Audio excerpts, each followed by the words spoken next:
भं भं भैरवम् ॐ ओंकारवं लं मूलाधारं शंभो शंकरम्। आज होता मंडे आणि मंडे म्हणजे काय, नवीन सुरुवात पण थोडं हेवी फिलिंग सुद्धा। बाहेर पडलो तर खूप सारा ऊन आणि धूळ तर फुल ऑन। मग काय लगेच मास्क घातला कारण हेल्थ पण इम्पॉर्टंट आहे। आणि मग पोचलो अंबरनाथच्या शिव मंदिरात कारण आजचा दिवस थोडासा आध्यात्मिक सुरू करायचा होता। हे फक्त मंदिर नाही, हे आहे इतिहासाचं जिवंत उदाहरण। 11व्या शतकात हे मंदिर पांडवांनी बांधलेलं होतं। एकदम हेवी आर्किटेक्चर असलेलं हे मंदिर पूर्ण दगडात कोरलेलं आहे। असं म्हणतात की हे मंदिर एकाच मोठ्या दगडातून बनवलं गेलं आहे। मंदिरात शिरतात आपल्याला गणपती बाप्पा सुंदर असं दर्शन होतं आणि आज सोमवार असल्यामुळे लाईन पण बरीच होती।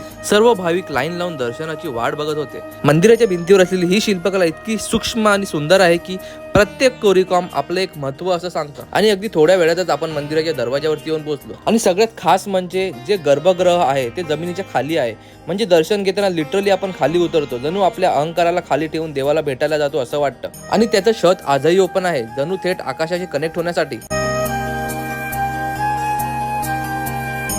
दर्शन घेतल्यानंतर एक वेगळी शांती मिळाली, मन एकदम प्रसन्न झालं। मंदिरातून बाहेर आलो आणि मग घेतला एकदम रिफ्रेशिंग असा कालाकट्टा ज्यूस।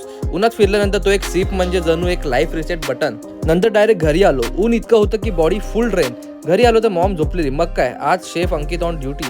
भूक लागली होती भारी, मग स्वतःचं जेवण स्वतःच वाढलं आणि जेवून घेतलं। कधी कधी स्वतःसाठी स्वतःच उभं राहायला लागणार आहे मित्रांनो, आई नेहमीच अवेलेबल नसणार आहे। जेवून लगेच झोपलो आणि डोळे उघडले तर थेट कामासाठी।